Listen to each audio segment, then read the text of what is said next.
Vamos a comenzar una nueva serie que se titula Conociendo a Dios. Este es el tema número 1, precisamente se llama Conociendo a Dios. Vaya abriendo su Biblia en Jeremías capítulo 9, versículo 23. Esta serie nos va a llevar un buen tiempo, pero creo que al terminar de estudiar la palabra de Dios en esta serie, vamos a tener un conocimiento de Dios más amplio, más equilibrado, como el Señor quiere que nosotros le conozcamos a Él. Vamos a aprender de su omnipotencia, su sabiduría, su invisibilidad, su omnisciencia, el carácter de Dios que es amor, que es santo, en fin. Jeremías 9, versículo 23. Dice así: así dijo Jehová, no se alabe el sabio en su sabiduría, ni en su valentía se alabe el valiente, ni el rico se alabe en sus riquezas.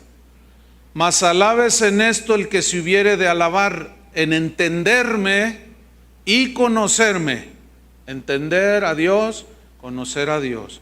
Que yo soy Jehová, que hago misericordia, juicio y justicia en la tierra, porque estas cosas quiero, dice Jehová. Lo que nosotros pensemos y conozcamos de Dios definitivamente va a determinar en gran medida la manera, la forma en que vamos a pensar acerca de Dios y vamos a vivir. Eso es indiscutible. Por ejemplo, si pensamos que Dios no existe, si creemos que Dios no existe, pues vamos a vivir como si Dios no existiera.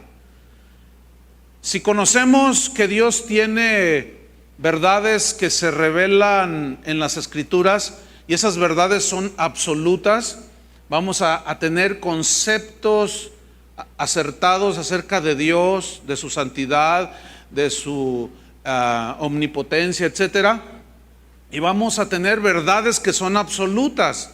Una verdad absoluta es como cuando Jesús dijo: yo soy el camino, no dijo un camino. Allá afuera en el mundo dicen que todas las religiones llevan a Dios, pero el Dios de la Biblia dice que no, que solo hay un camino, y eso es una verdad absoluta. Si alguien puede tacharnos de intolerantes y sectarios, bueno, en ese caso no nosotros, sino Dios mismo, que dice que hay un solo camino. Otro ejemplo es, por ejemplo, si conocemos la santidad de Dios en una dimensión pues bastante aceptable, nosotros vamos a buscar querer vivir bajo esa santidad y en los parámetros de la santidad de Dios. Si desconocemos que es un Dios santo, es muy posible que caigamos en ideas erróneas acerca de Dios respecto a la santidad y vamos a vivir una vida de libertinaje. Entonces eso significa que si tenemos ideas erróneas acerca de Dios, lo más seguro es que tengamos una vida llena de errores. Un matrimonio donde hay muchos errores, donde cometemos errores continuamente, vamos a tener ideas, pensamientos errados. Por lo tanto vamos a tener, o se tendría, una iglesia desviada del verdadero conocimiento de Dios. Y sucede un montón de cosas cuando no tenemos los conceptos bien entendidos de quién es Dios. Por ejemplo, hace años hubo un monje muy conocido, Rasputín le decían, y este era un monje católico que aseguraba que podías pecar de cualquier manera y no pasaba nada. Entonces él promovió el libertinaje. Por cierto, él se murió de enfermedades venéreas, para variar. Jesús reprobó la enseñanza de los nicolaitas, que enseñaban a los cristianos de aquel tiempo. Eso está en el Apocalipsis, que el Señor aborrece las obras y la doctrina de los nicolaitas. Y eran doctrinas que enseñaban conceptos de Dios errados y llevaban a la gente hacia un libertinaje. Esa doctrina parece como que ha resucitado, porque hoy hay mucho libertinaje en las iglesias, en los cristianos. Pero el Señor aborrece, dijo, la doctrina de los nicolaitas. ¿Por qué? Porque enseñaban de un Dios que no es el Dios que se revela en las Escrituras. Satanás distorsionó la santidad de Dios, la veracidad de Dios, la cuestionó, la puso en tela de duda, y Eva y Adán pues se la creyeron y distorsionaron la imagen de Dios, de quién es Dios. Él les dijo, con que Dios os ha dicho no comáis de este árbol, pues sí, así nos dijo. No, no es verdad. Miren, lo que pasa es que Dios es medio celoso y Él quiere ser el primer lugar en todo. Más bien, si ustedes comen van a ser igual a Dios. Y distorsionó la imagen de Dios. Entonces, es así como hay conceptos, por ejemplo, que Dios es amor. ¿Cuántos saben que Dios es amor? Yo le doy gracias a Dios porque Él es amor, que me amó, nos amó a pesar de nuestros pecados. Pero un día vino esa confrontación entre Dios y usted, y Dios tocó su corazón, vino el arrepentimiento, usted se convirtió y recibió el amor de Dios que manifestó en la cruz del Calvario. Gracias a Dios por su amor, ¿verdad? Pero si nada más tengo ese concepto del lado del amor en ese sentido, y por ejemplo yo me olvido también del otro lado que habla que Dios es un Dios de ira, que se enoja, que derrama su ira sobre sus enemigos y sobre los que lo rechazan. Entonces, si no tengo un concepto de Dios, de todo su carácter, de todo su ser, entonces yo voy a tener ideas erróneas. Entonces voy a decir, no, Dios es tan bueno. Dicen, no hables de juicio. Cristo dijo claramente que Él no vino a condenar a nadie. Sí es cierto, pero esos que no los condena son los que aceptaron a Cristo, los que se arrepintieron, y a los demás, nada más quiero recordarle, los manda al infierno.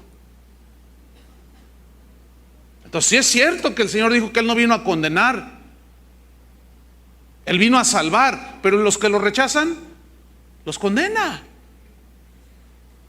Entonces son conceptos que se van ahí acumulando y son desproporcionados o son desequilibrados. Por ejemplo, fíjense en Romanos 11:22. Vamos a Romanos 11:22. Ahí hace un contraste muy interesante el apóstol Pablo cuando les habla a los romanos y dirigiéndose a los judíos. Habla de cómo Dios desechó a su pueblo porque rechazaron al Mesías, y que ese rechazo de los judíos fue para nosotros bendición, para los gentiles, porque nos injertó en el buen olivo. Pero resulta que algunos gentiles se empezaron a jactar y se burlaban o menospreciaban a los judíos. Entonces fíjense lo que dijo Pablo, Romanos 11 versículo 22 dice: mira pues la bondad. Si nos quedamos leyendo hasta donde dice bondad, pues sí, miramos la bondad. O sea, Dios es bueno, su benevolencia pues es extraordinaria, maravillosa. Pero ahí no queda el asunto. Pongan mucha atención. Mirad pues la bondad y ¿qué más? A ver, espérame, hermano. No, Dios es un Dios de amor, sí, pero también es un Dios severo, que castiga severamente el pecado. Y a sus hijos cuando desobedecen, Dios al que ama disciplina, y a veces severamente. Te da unas buenas nalgadas que te dejan allí.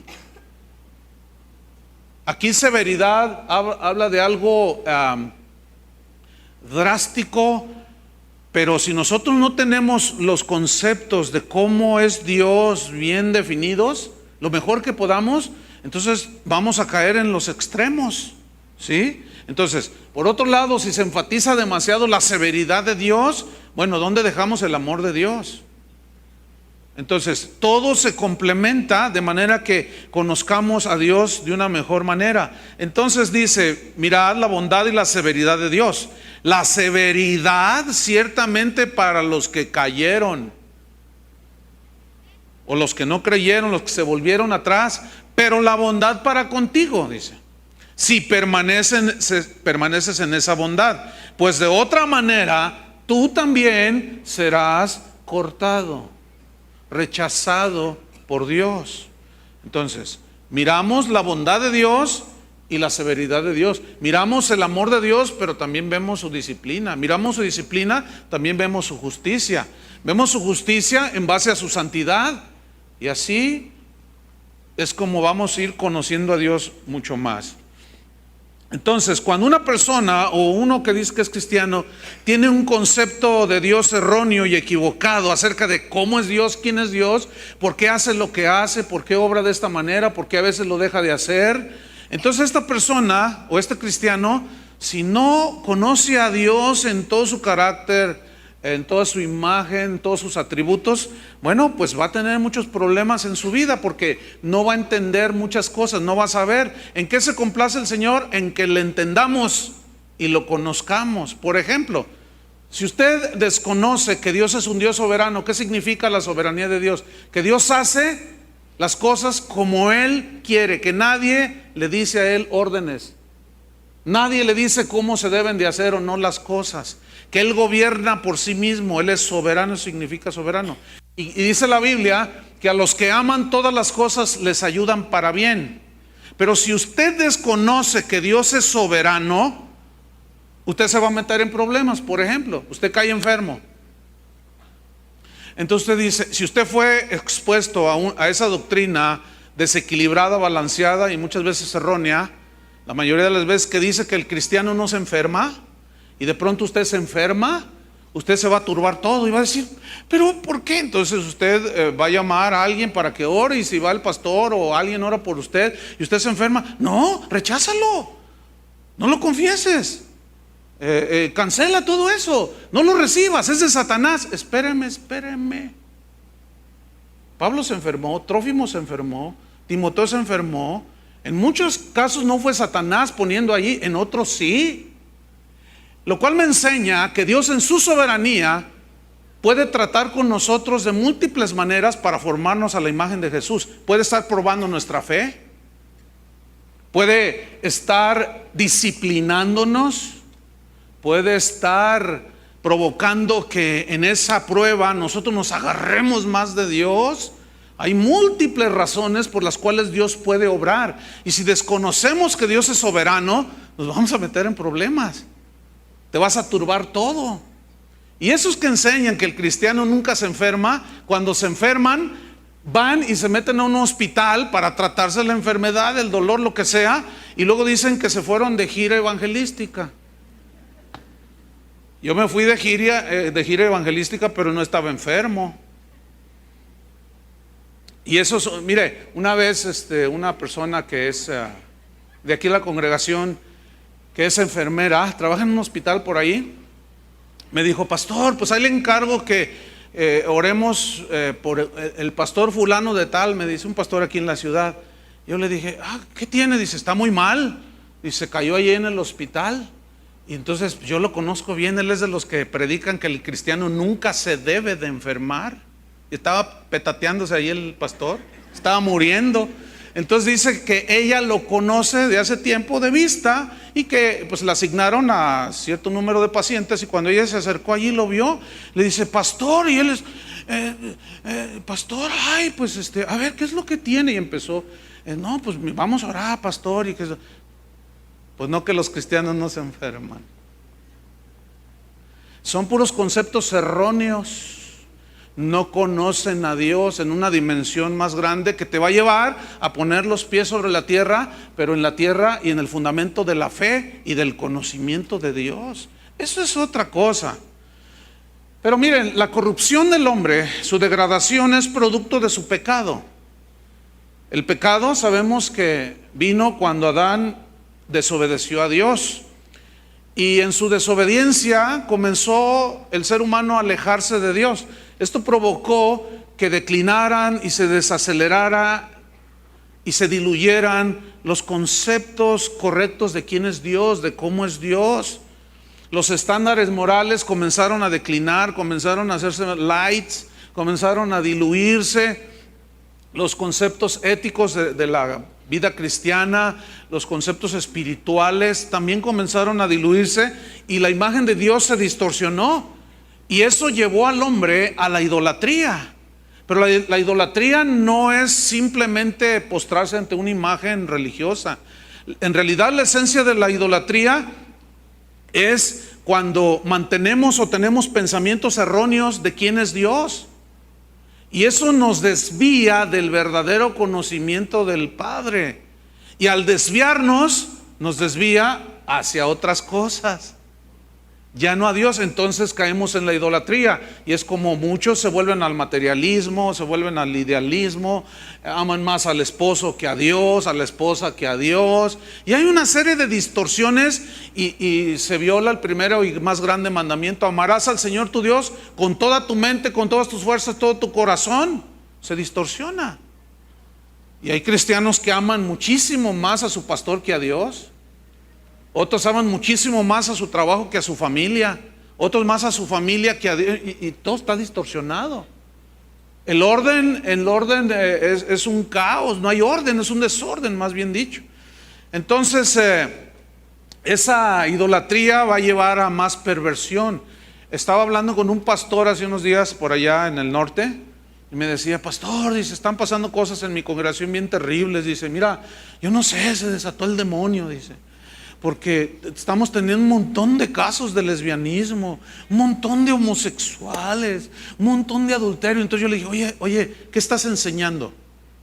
Pues ¿cómo que qué? La palabra de Dios, sí, pero analiza qué les estás enseñando, porque es muy posible que les estés enseñando solamente algunos aspectos de Dios, como por ejemplo, Dios es amor, y no pasa nada si tú te involucras. Una persona me escribió un correo, me dijo: pastor, ayúdeme, no sé qué hacer, mire, yo tengo mi novia y caímos en pecado, fornicamos.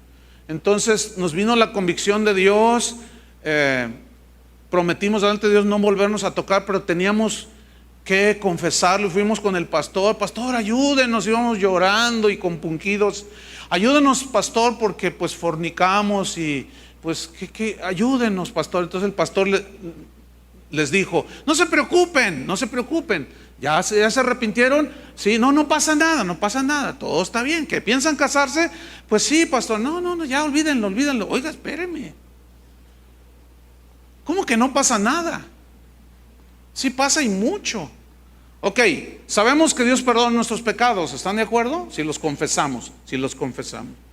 Ellos lo confesaron, pero resulta que ahora pues está embarazada la muchacha. Entonces se van a tener que adelantar en el casamiento. Ahora, una vez ya casados, ya no van a poder tener ni luna de miel, ni van a poder andar juntos, que se van a un café. Ahora van a tener que andar cargando un lindo bebé, y toda la atención se va a centrar en el bebé, y ya no disfrutaron lo que Dios tenía para ellos. Sí pasa algo, Pero si el maestro bíblico, el pastor, dice: no pasa nada, mira, no te sientes, ya sonríe, ándale. Claro, mire, yo he tratado casos así, y yo les tengo que decir la verdad: no la van a pasar bien. O sea, hay que decirles para que enfrenten la cosa con valentía y sepan por qué. Porque se van a encontrar con un montón y un sinfín de problemas, de cosas que los van a hacer llorar. ¿Todo por qué? Porque se adelantaron, no tuvieron dominio propio. Entonces hay que decirles: miren, pero pastor, si Dios ya nos perdonó el pecado, sí, pero las consecuencias del pecado las van a tener que enfrentar, como David, el rey. Su pecado fue perdonado, pero las consecuencias de su pecado tuvo que enfrentarlas, y fueron terribles las consecuencias. Entonces sí tiene que ver algo, sí pasa algo. Pero ¿por qué entonces no hay este conocimiento? Porque no se enseña, porque no estudiamos. A veces yo recibo correos: pastor, contésteme estas preguntas, y a veces son un montón, hasta 15 preguntas. Entonces yo digo: no, yo recibo cientos, hasta miles de correos. Yo le digo: no, pregúntale a tu pastor, para eso le pagan, ponlo a trabajar. No, ya le pregunté y me dijo no sé. Le dije: no, pues dile, ahora sí dile que digo yo que se ponga a estudiar. ¿Cómo que un pastor va a decir: no, pues no sé? Oiga, pastor, ¿existe el infierno? No, pues no sé. ¿Qué es eso? Mejor pónganlo a vender papas fritas sea afuera el pastor. Hay pastores muy flojos, no estudian.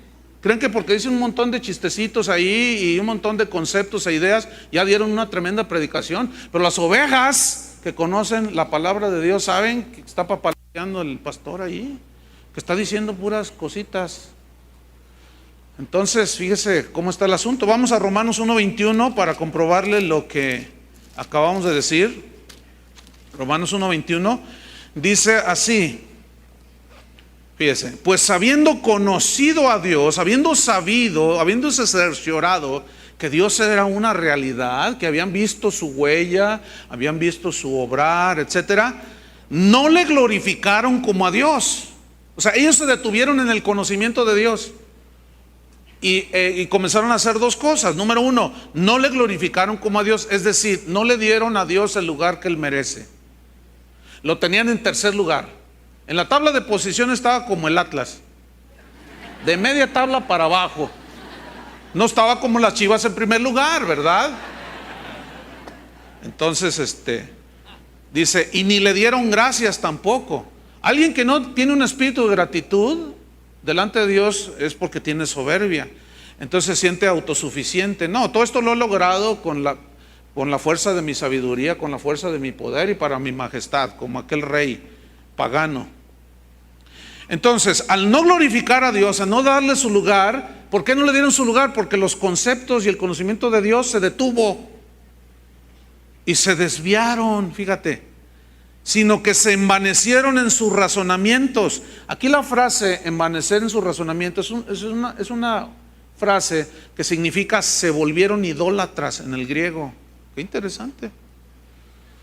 Y su necio, su perverso corazón fue entenebrecido, es decir, se oscureció. Y cuando hay oscuridad, no puedes caminar, no puedes ver por dónde andas. Y espiritualmente hablando, cuando hay conceptos cerrados de quién es Dios, por qué hace lo que hace y cómo obra, es como si nos apagan la luz, no sabemos por dónde caminar. Versículo 22, profesando ser sabios se hicieron necios. Diciéndose sabios se hicieron necios. La palabra necios aquí viene del griego que se traduce también, significa enloquecer. O sea, se dijeron muy sabios y enloquecieron con sus razonamientos. Dígame si no es de locos decir que vengo de un protozoario, que la rana es mi hermana y que un chango es mi abuelito. O sea, en fin, bueno, versículo 23. Dice, y cambiaron la gloria del Dios incorruptible. ¿Qué hicieron? Aquí hay una palabra clave. Cambiaron. La cambiaron. En el griego también significa desviaron la verdad correcta, extraviaron, cambiaron la gloria del Dios incorruptible y lo rebajaron a una imagen, a semejanza de imagen de hombre corruptible. ¿Se acuerdan de Aarón? Pueblo de Dios, que les hizo un becerro de oro. Hoy se sigue dando el asunto. Líderes de la iglesia siguen presentándoles becerros de oro a la gente. Este es tu becerro de oro que te va a bendecir, te dicen. De aves, de cuadrúpedos y de reptiles, versículo 24. Por lo cual, fíjate las consecuencias, Entonces, ¿hay consecuencias o no? Entonces, ahí está lo que yo les vengo comentando. Por lo cual también Dios, en respuesta a su cambio de la gloria de Dios y de las verdades y los conceptos de Dios, también los entregó a la inmundicia. Ok, no quieres caminar en los lineamientos de mi santidad, de mi justicia, haz lo que quieras. Y los abandonó, los entregó a la inmundicia, en las concupiscencias de sus corazones. De modo que deshonraron entre sí sus propios cuerpos, ya que cambiaron la verdad de Dios por la mentira. Esa historia siempre ha estado vigente en la historia del cristianismo, Hay muchos que actualmente siguen cambiando la verdad de Dios por la mentira. Entonces, como producto de cambiar las verdades de Dios, los conceptos de Dios por mentiras, aunque suenen bonitas, como consecuencia viene la idolatría. Fíjese lo que dice: honrando y dando culto a las criaturas antes que al Creador, el cual es bendito por los siglos. Amén. Dar culto significa dar honra suprema. Y déjenme decirles algo. Yo tengo algo que reclamarles a ustedes, porque en mi ausencia, uno de los pastores me comentó que hubo algunos de ustedes, no me dijo nombres, ni me interesa saber los nombres, pero me dijo, dice, a veces los hermanos se pasan de vivos. Dice, fíjate que una señora se me acercó, me dijo uno de los pastores, una persona se me acercó y me dijo, oiga, ¿cuándo va a predicar el pastor? ¿Cuándo va a venir? Porque no me gusta como usted predica. No, qué sinceridad, qué honestidad. Yo le llamo a eso imprudencia, falta de tacto, falta de tino, y también le llamo idolatría. Porque ¿saben qué le dijo esta señora? Y si está aquí la señora, ojalá no esté, pero ojalá que se haya ido, porque lo que dijo a continuación fue lo siguiente. Dijo, porque si ya no predica, dice, si no predica este domingo, y apenas me acabo yo de ir, dice, me voy de la congregación. Pues adiós, que le vaya bien.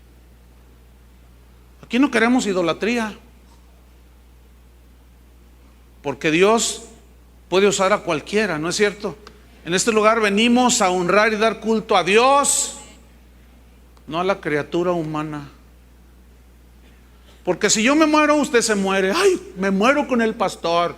Nada más que usted se va al infierno, fíjese, y yo me voy al cielo, porque los idólatras se van al infierno. Así mis estimados idólatras, les falta conocer al Señor. Es que yo soy del norte y los del norte nos caracterizamos porque decimos las cosas como son. Pues como son, yo no soy del norte, pero también te las digo como son. Que la idolatría está reprobada por Dios, dando culto a las criaturas.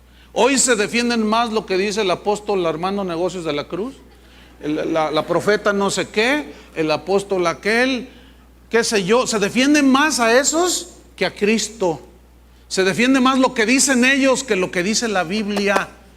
Y esa gente la están desviando. ¿Hacia dónde? Hacia la idolatría. Tú puedes decir de Cristo que tuvo una novia, que María Magdalena tuvo un hijo con él, y ellos se quedan impávidos, así como si nada. Pero no les toques a su becerro de oro. ¿Por qué se te ponen así? No, ¿cómo? Él es un siervo de Dios, cállate la boca. Uy. Adoración plena. Tengamos celo, pero celo por lo bueno, hermanos, porque es Cristo y su palabra.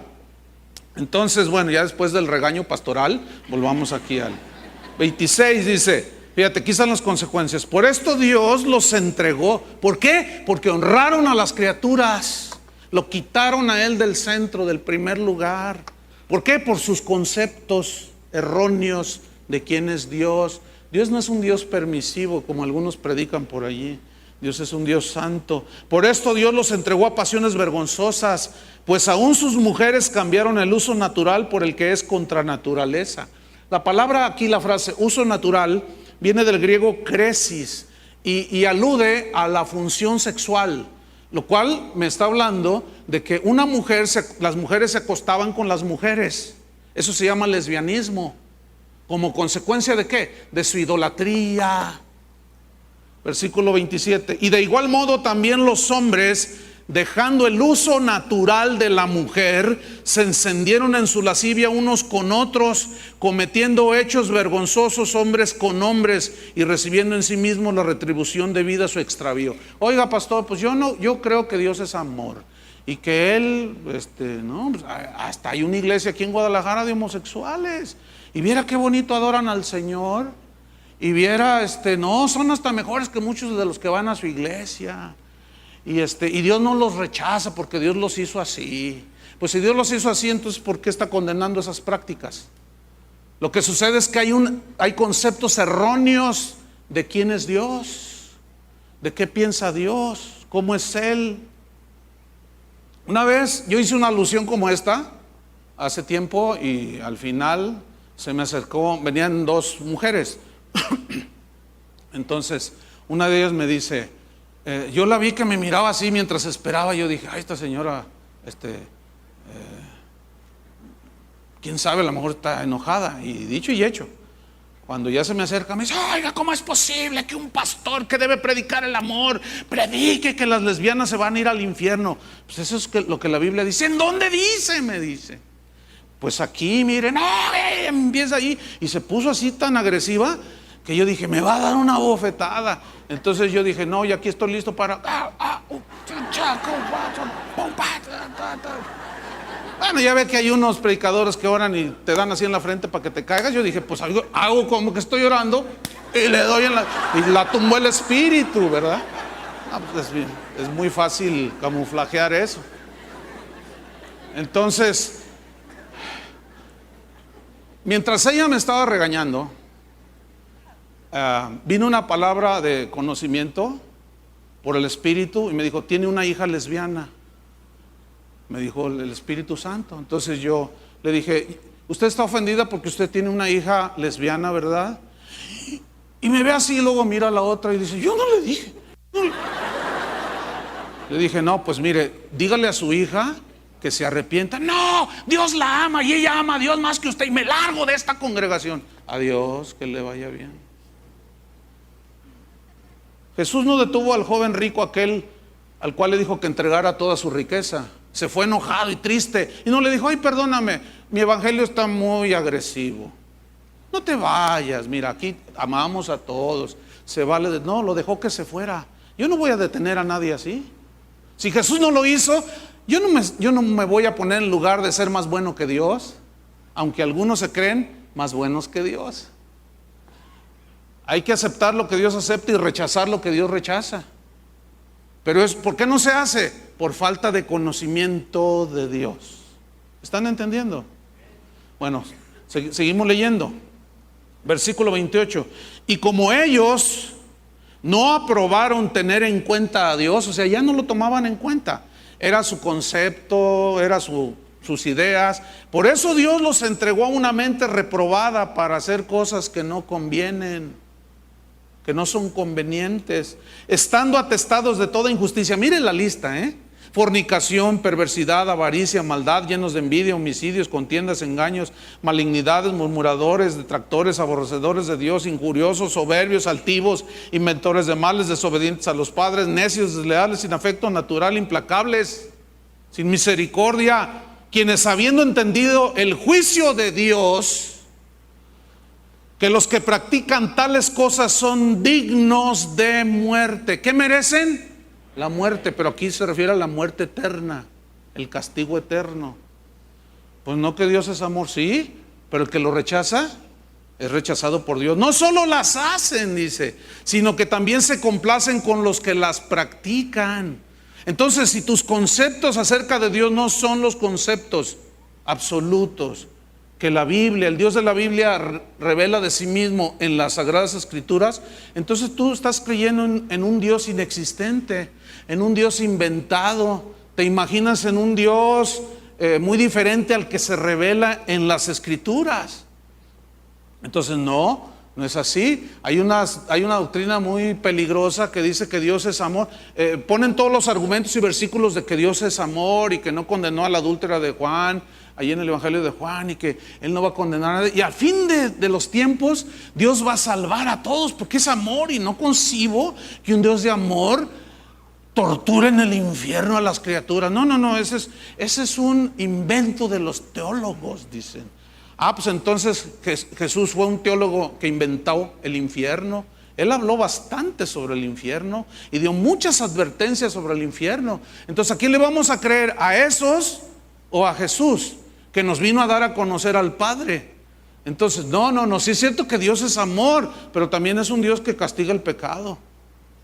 ¿No es cierto? Ahora, esos conceptos nos han llevado en la iglesia cristiana a nivel mundial se han ido anidando, mejor dicho, muchos pensamientos que cuando los analizamos son frases, son pensamientos, algunos les llaman clichés, o sea que ya son cosas que se han ido acuñando, definiciones que se han ido acuñando, pero que si las analizamos a la luz de la Biblia no tienen sustento bíblico, y muchos de esos clichés o frases dentro del cristianismo son mentira. Por ejemplo, y algunos se van a quedar fríos. ¿Han oído ese cliché o esa frase muy famosa entre los cristianos que dicen que Dios ama al pecador pero aborrece su pecado? ¿La han oído? ¿Qué tan cierto será eso? ¿Ah? A ver, piénsenle.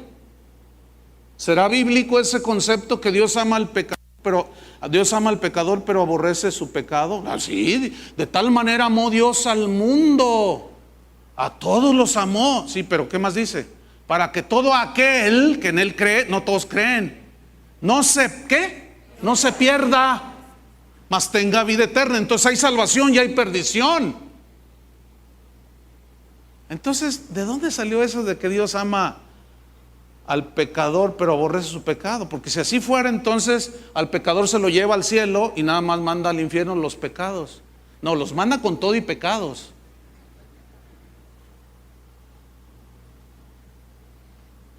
Y se quedaron pensativos y algunos tienen una mirada así como: míreme como quiera, hágame visco si quiere, pero yo le voy a comprobar en la Biblia lo que estoy diciendo.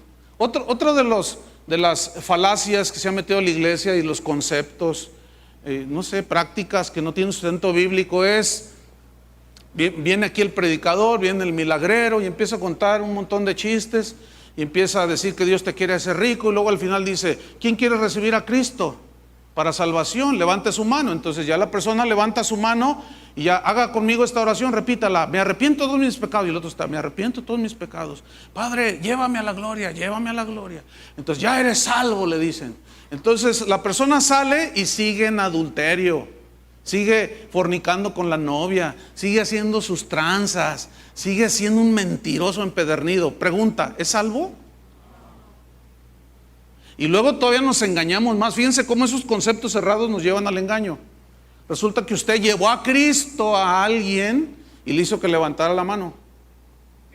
Entonces usted le dice: ya eres salvo. Pero resulta que su compadre, el que usted llevó a Cristo, sigue igual con su amante, y luego es bien tranza, bien mentiroso. Sigue su vida igual que hasta antes de que levantara la manita. Entonces de repente el compadre, después de un año de convertido, entre comillas, el compadre se muere. Entonces usted llega allí y dice: pero recibió a Cristo. No os engañéis. Nos engañamos y engañamos a los. Está en su santa. Yo le dije: repite la oración. Pregunta: ¿eso dice la Biblia? Y yo se los voy a demostrar, para que conozcan más a Dios. ¿Leemos? Ok, Primera de Corintios capítulo 6. Primera de Corintios capítulo 6. En el versículo número 9.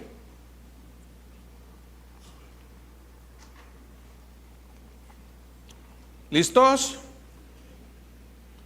No sabéis, fíjense, saber.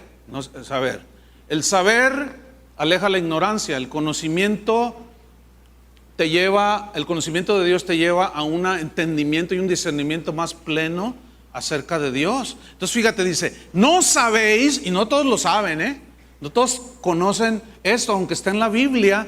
¿No sabéis que los injustos no heredarán el reino de Dios? Fíjate lo que viene a continuación, ¿qué dice? No erréis. ¿Por qué dice no erréis? Porque resulta que la primera carta a los Corintios y la segunda carta fueron escritas por Pablo para corregir todo lo que había entrado dentro de la iglesia corinta.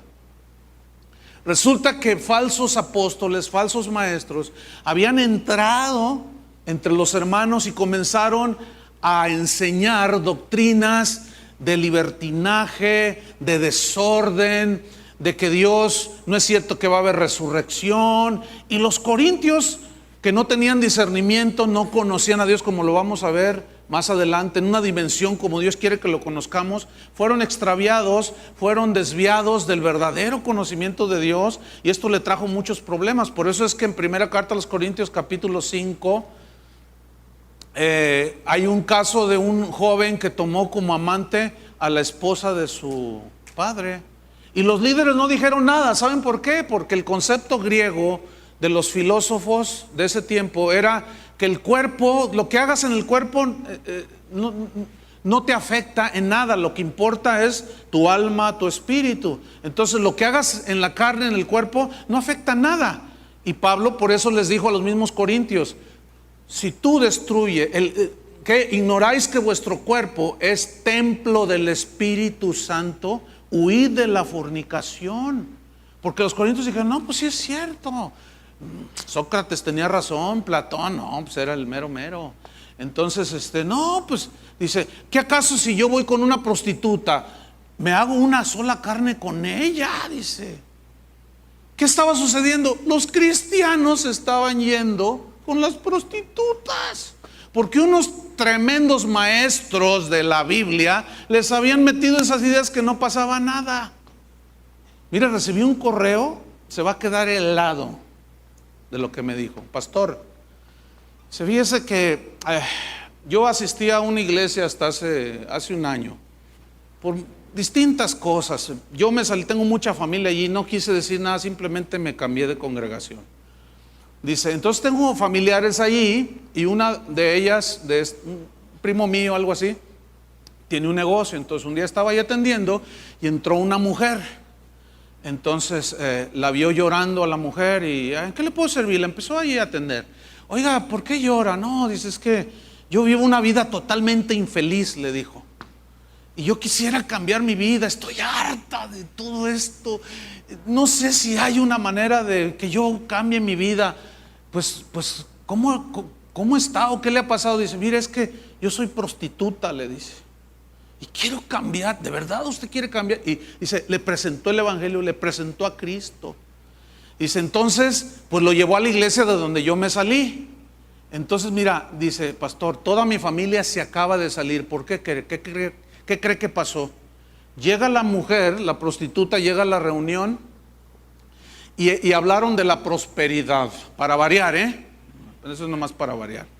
Entonces dijeron: ¿quién quiere aceptar a Cristo? Levante su mano. Entonces ella levantó la mano, esperando que alguien fuera con ella a orar. Ninguno de los líderes, no me dio más detalles, pero me dijo, ninguno de los líderes se acercó a orar por ella, la gente menos. Y ella se quedó sola allí, dice. Pero dice que cuando ella entró, ni siquiera levantaba los ojos hacia el frente, porque se sentía tan sucia, tan indigna.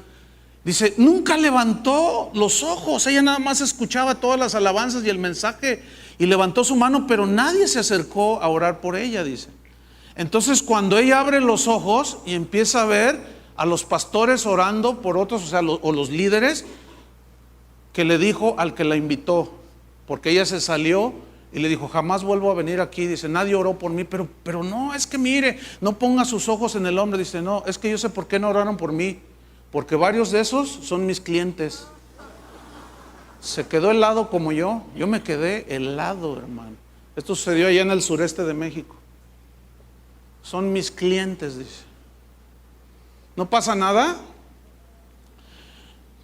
¿Qué no sabéis que los injustos no heredarán el reino de Dios? No erréis, ni los fornicarios, ni los idólatras. Pero mi abuelita es re buena, pastor. Diariamente reparte 100 litros de leche a la gente pobre. Pues si no se arrepiente la linda de tu abuelita, según la Biblia, se va al infierno.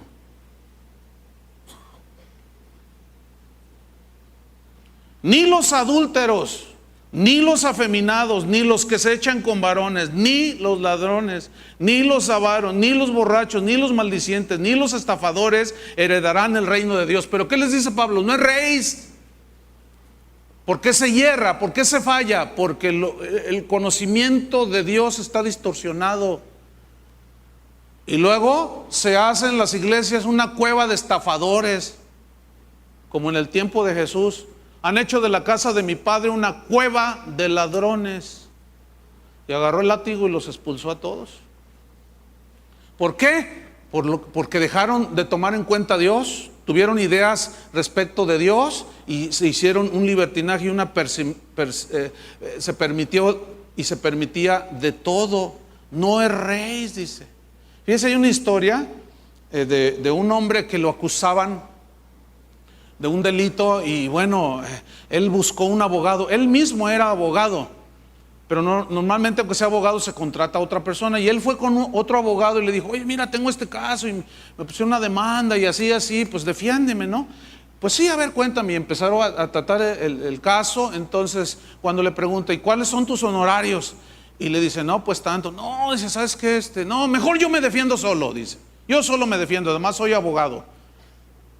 Esto sucedió en los Estados Unidos. Dice, entonces pues yo puedo hacer mi defensa. Resulta que viene el día de que había que enfrentar el juicio, y el acusado, defensor de sí mismo, se puso muy nervioso y se le empezaron a cruzar las ideas, y aunque anotaba, estaba él muy nervioso. Entonces dijo, qué tonto fui, debí de haber aceptado que este abogado, que es el mejor de la ciudad, me defendiera, pero ahora es demasiado tarde, pero qué tonto fui. Ay, Dios mío, ayúdame para hacer mi propia defensa. Entonces dice que en eso estaba cuando de pronto ve entrar al abogado y le dice, licenciado, abogado, y lo saluda. Dios lo mandó, le dice. Dios lo mandó, dice. A mí Dios me mandó. Dice, ¿qué pasó? Dice, pues defiéndame, dice. Es que estoy muy nervioso y no sé qué hacer. No, dice, es que eso es imposible, yo no te puedo defender ahora. Pero ¿por qué no? Le pago el doble, defiéndame. No, ese no es el problema. Es que para mí es imposible defenderte ahora. Vengo a este juicio, pero resulta que ahora yo voy a ser la de juez. ¿Saben que Cristo es abogado y juez? No nos engañemos, hermanos. Ahorita Jesús está funcionando como abogado, defensor. Después va a ser juez. Y de eso nadie habla, o casi nadie. No te dicen que un día te vas a enfrentar ante el juez, que no vas a poder corromper, que no le vas a poder dar una coima, así se dice en Sudamérica, una mordida, decimos en México, un cohecho. A Jesús no lo vas a poder comprar. A los jueces de la tierra sí, esos por unas cuantas monedas se corrompen y tuercen la justicia, pero el Señor de la justicia es imposible que se corrompa, y de eso nadie le dice a la gente.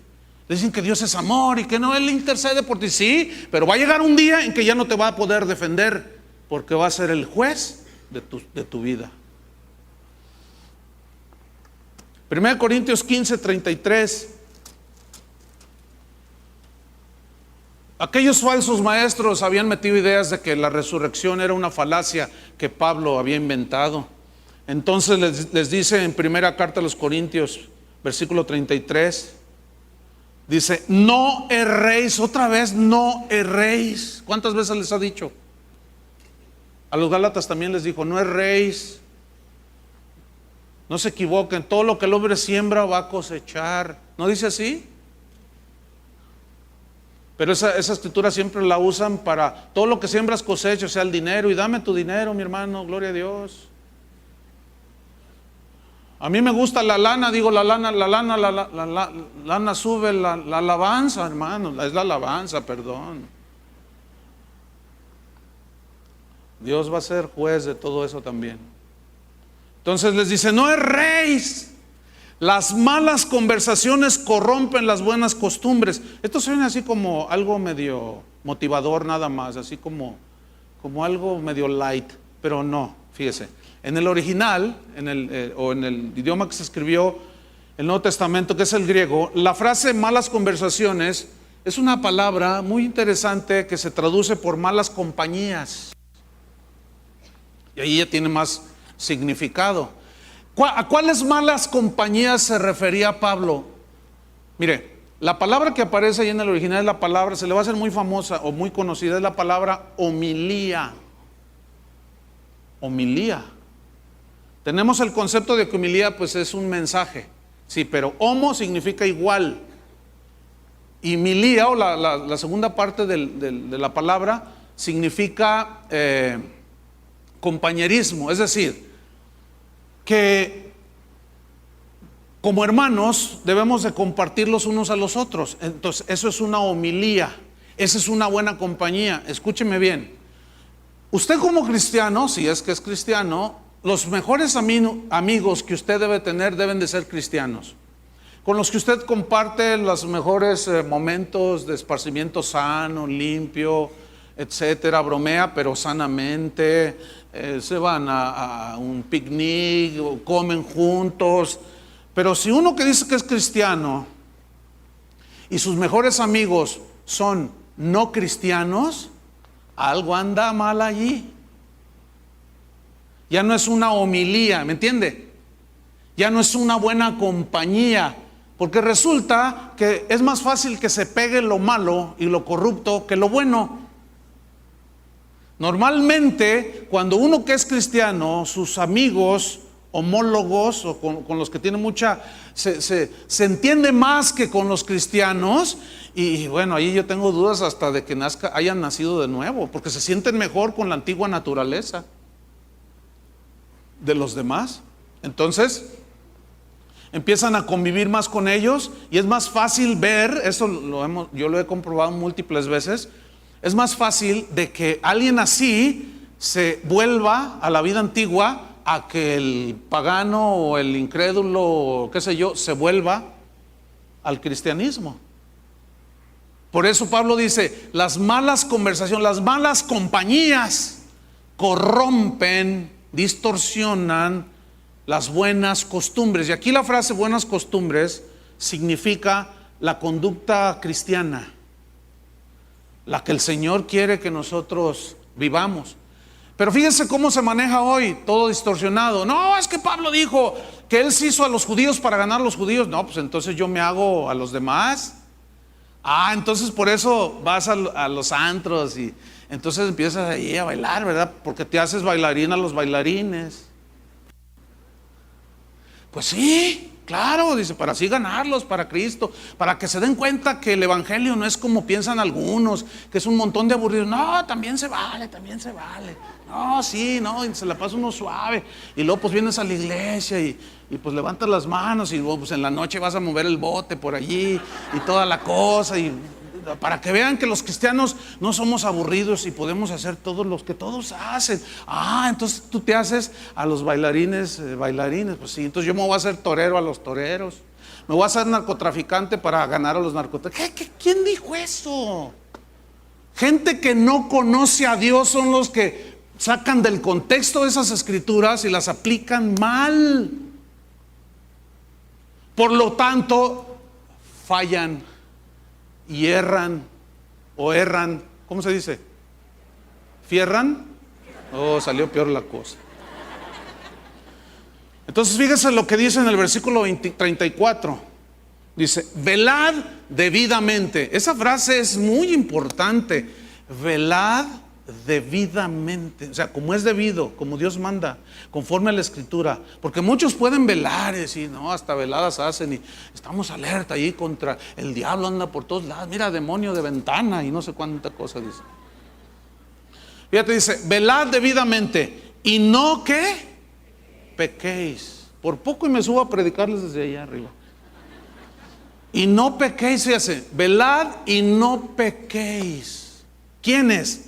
Los corintios. Ahora, ¿cuál era la razón? Ahí dice, porque algunos no conocen a Dios. Para vergüenza vuestra lo digo. ¿Qué pasó ahí? ¿Eran nacidos de nuevo? Muchos eran nacidos de nuevo. Otros creían que eran nacidos de nuevo. Hasta declaraban que eran nacidos de nuevo, pero seguían siendo fornicarios, estafadores, secuestradores y quién sabe cuánta cosa. No erréis. Toda esta lista no van a heredar el reino de Dios. No se equivoquen. Es una pena, decía Pablo a los corintios, que algunos de ustedes no conocen a Dios. Jesús vino a revelarnos quién es Dios. Vamos rápido al Evangelio de Juan. Si alguno quiere conocer al Padre, tiene que conocer al Hijo. Si alguno tiene al Hijo, tiene al Padre. Si alguno rechaza al Hijo, ¿rechaza a quién? Al Padre. Si alguno niega la divinidad de Cristo, está negando al Padre. Juan capítulo 1 versículo 18. Dice, a Dios nadie le vio jamás en toda su esplendor, es obvio, ¿no? El único Hijo que está en el seno del Padre, Él le ha dado a conocer. O sea, queremos conocer al Padre, tenemos que conocer a Cristo. Él vino a revelarnos el corazón del Padre. Vino a darnos a conocer quién es Dios. Juan capítulo 8, versículo 32. Juan 8:32 dice, y conoceréis la verdad, y la verdad os hará libres. Conoceréis la verdad, no tu verdad, no tu concepto, sino la verdad de quién es Dios. ¿Cómo piensa Dios? Sus pensamientos son más altos que los nuestros. Conoceréis, ahí está la palabra, ahí está la palabra clave, conoceréis. Pero si no se conoce, se cae en la esclavitud. Oseas 4 dice, mi pueblo fue llevado cautivo porque le faltó conocimiento. La cautividad en el pecado es producto de la ignorancia de quién es Dios. Pero el conocimiento de Dios, de su verdad, nos lleva a la libertad. Ahí está. Conoceréis la verdad y la verdad os hará libres. Fíjate cómo le rebatieron a Jesús los fariseos. En el 33 le respondieron, linaje de Abraham somos y jamás hemos sido esclavos de nadie. ¿Cómo dices tú, seréis libres? Jesús les respondió, de cierto os digo, todo aquel que hace pecado, esclavo es del pecado. Ahí está. Entonces, si alguien dice que es cristiano y vive igual que antes de levantar su manita para recibir a Cristo, se está engañando a sí mismo. Cuando alguien realmente se convierte, sufre un cambio drástico en relación con Dios. Se arrepiente, le duele, llora de haber pecado y quiere alejarse del pecado, y cuando se tropieza le duele mucho y llora. ¿Usted siente eso? Usted es un nacido de Dios. Pero usted dice, además, a ver, el que esté libre sin pecado, tire la primera piedra. ¿Por qué no peca? Todos pecamos y todos vamos a ir al cielo, aleluya. No erréis, no falléis. Juan capítulo 10, versículo 15. Juan 10, 15. Así como el Padre me conoce, yo conozco al Padre y pongo mi vida por las ovejas. Así como el Padre me conoce y yo conozco al Padre. ¿Y quién vino a darnos a conocer al Padre? Cristo. Cristo. Juan capítulo 14, versículo 7. Vamos desde el 4. Jesús le dice a los discípulos, ¿y sabéis a dónde voy? ¿Y sabéis el camino? Y le dijo Tomás, Señor, no sabemos a dónde vas. Fíjense cómo incluyó a todos. Él era el despistado y es de esos que creen que todos están despistados. Incluyó a Pedro, a Juan, a todos, fíjense. No sabemos a dónde vas, ¿cómo pues podemos saber el camino? Y fíjate el versículo 6, Jesús le dijo, no les dijo, le dijo. El despistado era él. A veces así nos pasa. Estamos mal, torcidos y pensamos que todos están mal, todos son iguales. Me contaron una historia que también me dejó helado, de un pastor que su misma congregación lo agarró haciendo cosas terribles, hermano. Lo descubrieron con las manos en la masa. Entonces cuando los otros líderes confrontaron al pastor, a mí me dijo el que se quedó de pastor en lugar de él, me lo dijo personalmente, que les dijo, mire, no nos hagamos, aquí en Guadalajara todos los pastores son corruptos. O sea, el hecho de que él era corrupto ya nos incluyó a todos. Está como Tomás no sabemos. Y Jesús le dijo, yo soy el camino, la verdad y la vida. Nadie viene al Padre sino por mí. Si me conocieseis, también a mi Padre conoceríais. Y desde ahora le conocéis y le habéis visto. Y todos así se quedaron, ¿no? Este era un filete miñón que le estaba dando el Señor, se le estaba atorando aquí, lo tenía atorado aquí en la garganta. Así estaba. Entonces dice, Felipe le dijo, Señor, muéstranos al Padre y nos basta. Jesús le dijo, tanto tiempo hace que estoy con vosotros y no me has conocido, Felipe. El que me ha visto a mí ha visto al Padre. ¿Cómo pues dices tú, muéstranos al Padre? ¿No crees que yo soy en el Padre y el Padre en mí? Muchos no creen eso, y niegan que Jesús sea uno con el Padre. Niegan que Jesús es Dios. Esa es una de las herejías resucitadas de antaño. Las palabras que yo os hablo no las hablo por mi propia cuenta, sino que el Padre que mora en mí, Él hace las obras. Entonces, fíjese, finalmente 17, Juan 17, versículo 3. Dice, y esta es la vida eterna. ¿Cuál es la vida eterna? Que te conozcan a ti, el único Dios verdadero, y a Jesucristo a quien has enviado. ¿Cuál es la vida eterna? Que te conozcan. Porque si no se conoce al Padre a través del Hijo, ¿cómo vas a vivir una vida cristiana? Por eso el enemigo ha permeado tanto a la iglesia que hoy hay iglesias que dicen, no, vamos haciendo la reunión cortita, 45 minutos, 20 minutos de alabanza, 10 minutos de anuncios y 15 de predicación para que los hermanos no se cansen y no se aburran. Así dicen, fíjate nomás. Increíble, ¿no? Y yo siempre mi argumento ha sido, oye, tú tienes una carrera universitaria, sí, soy abogado. Oye, ¿cuántas horas estudiabas diario? 5 horas. Y ahora nos salen con que una reunión muy extendida es una pérdida de tiempo y los hermanos se aburren. ¿Usted se aburre? Bueno, yo predico largo.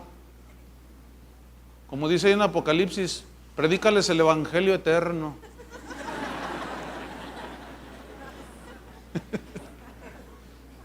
Yo me acuerdo cuando iba a la iglesia católica, cuando era un niño. Mire, nunca me acuerdo lo que escuché. En primer lugar, no se entendía nada. Nunca le entendí nada. Era un desastre aquello. Y duraban 15 minutos aquellos grandes cultos a Dios. Media hora cuando mucho. Pero ahora, para que los hermanitos no se aburran, se avientan homilías de 15 minutos y les dicen cualquier pavada, como dicen en Sudamérica.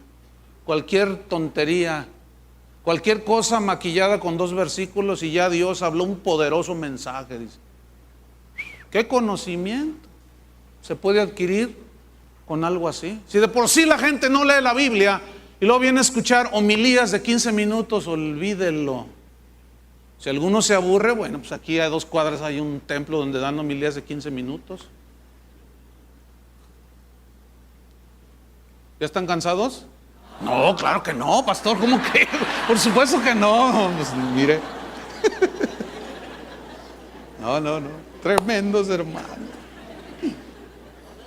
Por eso Pablo oraba en Colosenses 1:9 y decía que él no cesaba de orar por los colosenses para pedir, dice en Colosenses 1:9, para pedir que seáis llenos del conocimiento de su voluntad. Fíjese, llenos del conocimiento de su voluntad, de cómo es Dios, qué es lo que Él quiere. Llenos, esa palabra llenos es clave. En el griego es la palabra pleró, que significa literalmente lo siguiente: estar completamente controlados. ¿De qué? ¿O por qué? Por el conocimiento de Dios, su palabra, y controlados por la voluntad de Dios. Eso es lo que significa estar llenos, completamente controlados. Es decir, fíjese, lo que te controla a ti es de lo que estás lleno. Por ejemplo, si estás lleno de temor, el temor te controla. Si estás lleno de materialismo, el materialismo controla tu vida, controla tus pensamientos y tus acciones. Si estás lleno de amargura, la amargura te domina completamente. Y todo gira alrededor de esa amargura. ¿Por qué? Porque estás lleno de amargura y te tiene controlada la amargura. Pero si estás lleno de fe, del conocimiento de Dios, lleno del Espíritu Santo, ¿qué te va a controlar? El Espíritu Santo, la palabra de Dios. Y la palabra conocimiento es una palabra griega, epignosis, que tiene 3 significados adicionales, que número 1 es pleno discernimiento. Fíjate, para que sean llenos, que los domine el conocimiento que incluye el discernimiento. Que tengan el discernidor funcionando a todo lo que da. Así como hace calor, como ahorita está funcionando a todo lo que dan los aires. Porque si no, la cosa se pone fea aquí, con el calor. Bien, escuchen, pleno discernimiento. Una de las características de la iglesia de hoy a nivel mundial es la falta de discernimiento. Se comen todo y cualquier cosa. Nada más porque ven 2, 3 milagritos y un polvillo de oro y 2, 3 diamantes que cayeron, ya dicen, wow, dice, maravilloso esto, sin importar lo que el predicador dijo, lo que habló, que muchas veces son un montón de herejías, pero se lo comen todo. Hace un tiempo alguien me dijo, pastor, le quiero compartir este disco, escúchelo, está impactante, dijo. Es el testimonio de unos jóvenes allá por Perú, por Bolivia, no sé dónde, Chile, por allá en Sudamérica, que el Señor les permitió irse al infierno para que vieran lo horrible que es el infierno. ¿Cuántos han oído ese gran testimonio? Levanten la mano. Es de los más famosos testimonios. Ese pastor lo va a sacudir, lo va a impactar. Yo dije, bueno, tú estás impactada. Ay, pastor, tremendo. Bueno, le dije, está bien, gracias. A la primera oportunidad pongo el CD y empieza ahí el testimonio de unos jóvenes que se fueron al infierno y comienzan a hablar. Y yo estaba ahí en el infierno y la tortura era terrible. Y yo le decía al Señor, Señor, qué horrible es esto. Y Entonces dice, toma la palabra una joven y dice, y yo estaba ahí en el infierno y caminaba junto a Jesús y de pronto vi a una mujer que me sale al encuentro en pleno infierno, las llamas por allá, las torturas, los demonios torturando a la gente. Primera herejía, los demonios no estarán en el infierno torturando a la gente. Sigo adelante. Entonces vi a una señora que estaba como desencarnada así, que se quemaba, no se consumía, y gritaba y lloraba, ayúdenme. Entonces yo la vi y le dije, Señor, ¿por qué está esta mujer aquí? Dime. Y el Señor me respondió, ve y pregúntale tú misma. Entonces yo me acerqué y le dije, oiga, ¿y por qué está usted aquí en el infierno, en esta llama, sufriendo los terrores del infierno? Y la señora me contestó, porque no diezmaba. ¿Verdad que le dio risa? ¿Por qué le dio risa? ¿Sabe por qué le dio risa? Porque usted tiene cierto conocimiento ya de que la salvación no es por dar diezmos. Nadie se salva por dar y nadie se pierde por no dar. Porque la salvación no es por obras. El fariseo de la boca de Jesús, cuando puso ese ejemplo, dijo: el fariseo oraba, daba diezmos de todo, ayunaba y no fue justificado, se fue al infierno cuando se murió. Pero el asunto es este: invítenlos, pastor, a que den su testimonio para que digan que se van al infierno los que no diezman, y usted va a tener un montón de diezmadores. Y se repite el sistema o la táctica recaudatoria del purgatorio. Y claro, ese testimonio les impacta a los pastores que piensan en el dinero y los invitan y ahí andan por todo el mundo porque el Espíritu los llevó a dar su testimonio. Montón de herejías está llena esa historia. Son puras herejías. Pero la gente no tiene discernimiento y eso es muy preocupante, hermanos. A mí me preocupa como pastor. Al menos la primera intención que tengo es enseñarle a usted. Por eso Pablo decía: yo oro para que tengan discernimiento total. Que el discernimiento de lo bueno y lo malo, lo de Dios y lo de Satanás, lo de la carne, lo sepan distinguir, que sepan acomodar lo espiritual a lo espiritual, que no se dejen llevar por ciertas apariencias, sino que tengan discernimiento. Hoy la gente no tiene discernimiento. ¿Por qué? Porque no conocen a Dios y le atribuyen a Dios un montón de cosas que no están en la Escritura, no tienen apoyo bíblico. Pero como se siente bonito y lo dice el apóstol Johnny Villaluz, pues lo defienden a capa y espada. No hay discernimiento. La palabra conocimiento, epignosis, también significa pleno entendimiento. Es decir, estar llenos de un pleno entendimiento. ¿De quién? De Dios. ¿Por qué? Si te pasó algo, tienes que saber y entender, conocer a Dios, que Dios tiene múltiples razones del por qué te pudo haber pasado lo que te pasó. Ya lo expliqué al principio eso. Pleno entendimiento, pleno discernimiento, pero también significa plena información.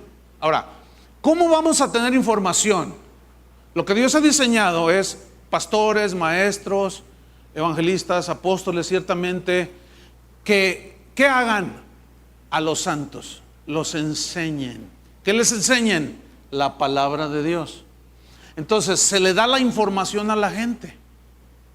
Para eso estamos los pastores. Es lo que decimos como alimento espiritual, la palabra de Dios que nutre sus espíritus, sus almas, sus corazones. Entonces sus pensamientos comienzan a alinearse a los pensamientos de Dios y comenzamos a agradar a Dios en nuestra vida. Pero si el pastor no se informa primero, si el pastor no conoce a Dios, yo les dije hace un momento que hay gente que me escribe y me dice: pastor, por favor respóndame estas preguntas. Y me preguntan un día uno como 25 preguntas. Número uno, dije: no hombre, ¿qué le pasa a este hermano? Entonces yo dije: no, para mí es imposible contestar todas esas preguntas. No porque no tengo una respuesta, a veces no tengo respuesta y tengo que estudiar. Pero 25 preguntas no me voy a poner a responderlas. Entonces yo le dije: no, mira, discúlpame, pero no me lo tomes a mal, pero por favor ve que tu pastor, él es el indicado para que te saque de dudas y te explique. Es que ya fui y me dice que no sabe. Pues dile que se ponga a estudiar, dile que de parte mía. Pues es que no tiene que. Yo siempre les he comentado que yo me reúno cada viernes con un grupo de pastores. Pero es una reunión tan distinta a las que siempre había asistido. Antes era una reunión de 2 horas y puros anuncios. Hermanos, tengo un evento. Hermanos, vayan, y aquí están los pósters y todo. No orábamos, no escudriñamos la palabra. O sea, puros, ¿qué hacemos? Una campaña. Ahora, hermanos, gloria a Dios. Vamos a andar en la unidad. Yo estaba harto de eso. Hasta que un día me invitaron con un grupo de pastores aquí en la ciudad, donde desde las 8:30, 9 de la mañana, a veces hasta las 2 de la tarde oramos, adoramos a Dios y escudriñamos la palabra. Y a mí me preocupa tanto cuando un pastor: oye, te invito, ¿y qué hacen? Hacemos esto. No tengo tiempo, dicen. No tiene tiempo. Imagínate cómo están las pobres ovejas. Si él no estudia, ¿qué les va a dar? Pero son de esos que dicen: el conocimiento envanece, pero el amor edifica. Y entonces yo puro amor. Y tuercen otra vez todo. Porque si así fue, es cierto que si tú no tienes la sabiduría y la humildad para aplicar el conocimiento, pues sí te vas a envanecer. Pero entonces, ¿por qué dice la Biblia: mi pueblo fue llevado cautivo porque le faltó conocimiento? Entonces, otra vez, falta conocer a Dios en un equilibrio y en un balance para poder aplicar con sabiduría el conocimiento. ¿Me expliqué? Vámonos sobre el final. El conocimiento fue un tema principal en la vida de Pablo. Él oraba por los efesios, por los filipenses, para que Dios les diera espíritu de revelación en el conocimiento de Él. Conocimiento de Él. Entonces estamos cerrando. El conocimiento de Dios es fundamental para vivir una vida que agrade a Dios.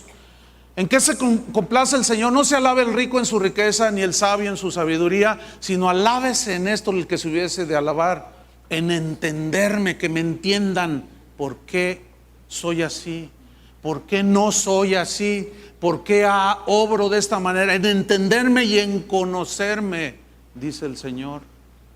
Porque estas cosas quiero hacer justicia, juicio y misericordia.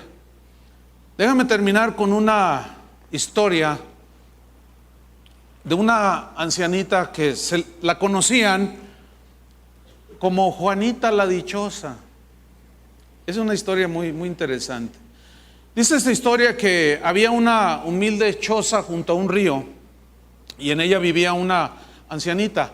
Era pobre.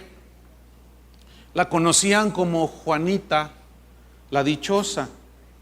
La ancianita estaba media sorda, casi ciega, pero siempre estaba feliz. Un día, dice esa historia, que pasó por su humilde casita un hombre muy rico, Un hombre que era joven, pero se miraba muy avejentado, se veía su rostro triste, angustiado, cansado.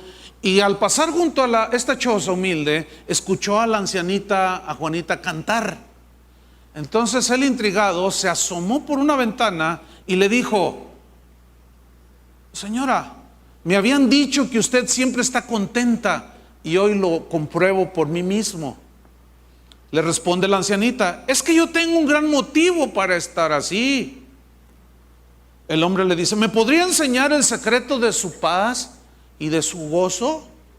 Porque veo que usted es anciana, usted está ya vieja, está ciega, está sin dinero. ¿Y cómo es que usted puede cantar en medio de su miseria? Le contesta esta ancianita media cieguita: ciertamente no tengo nada ni a nadie, pero tengo a Dios, le responde la ancianita. Los ricos, mire, los ricos tienen tantas cosas que siempre están preocupados de que no se las vayan a robar o que vayan a perder su fortuna y quiebre su empresa. Yo no tengo nada que me inquiete, pero sí sé que tengo un Dios que va a cuidar de mí. Y le contesta aquel caballero: pero pronto vendrá el invierno, vendrá el frío, vendrá la nieve y usted no va a poder. Y la ancianita lo interrumpe y le dice: pero también sé que Dios va a cuidar de mí. El temor y la duda y la incertidumbre, estas cosas las tienen los que no conocen a Dios. Aquel caballero, dice la historia, se fue impresionado y convencido de que Juanita la dichosa, aquella pobre ancianita, era muchísimo más rica que él, porque conocía a Dios. ¿Cuántos quieren conocer más a Dios? Tal vez nunca vayas a tener ni casa propia, y tal vez siempre te la pases en camioncito o en el tren ligero o de ride. Pero si tú conoces a Dios, eres la persona más rica del universo.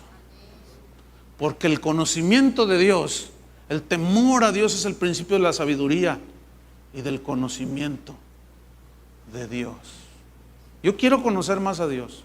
¿Ustedes también? Para esto nos servirá esta serie. Pónganse de pie y vamos a orar. Cierra tus ojos.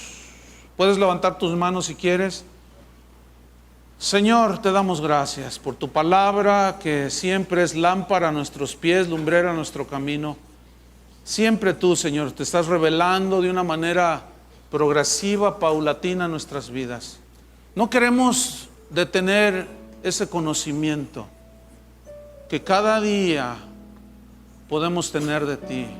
Conocer más de tu santidad, de tu sabiduría, de tu misericordia, de tu amor, también de tu severidad, Señor, también de tu justicia, del juicio, de la disciplina. Queremos conocerte, Señor, en toda tu omnipotencia. Sabemos que nuestra capacidad no alcanza para tanto. Sin embargo, no es excusa para no querer conocerte más. Sabremos más acerca de tu omnipresencia, tu omnisciencia, de tu soberanía, de tu ternura, paciencia, también de tu enojo. Horrenda cosa es caer en manos de un Dios vivo. Queremos conocerte, Señor, para entonces cada situación en nuestra vida se vaya presentando, nosotros sepamos cómo eres tú, quién eres tú, qué has dicho tú. El pueblo de aquel tiempo de Isaías y de Oseas, fue llevado cautivo porque le faltó conocimiento. Habían desechado el conocimiento. Y dice en Oseas que por cuanto desechaste el conocimiento del Altísimo, también Dios los rechazó a ellos, los menospreció, ya no los hizo a un lado. Y así es todo aquel que rechaza la palabra de Dios y el conocimiento de Dios. Pero Señor, produce en nosotros hambre y sed de justicia, porque ellos serán saciados. En el nombre de Jesús. Gracias, Señor. Que Dios les bendiga, hermanos.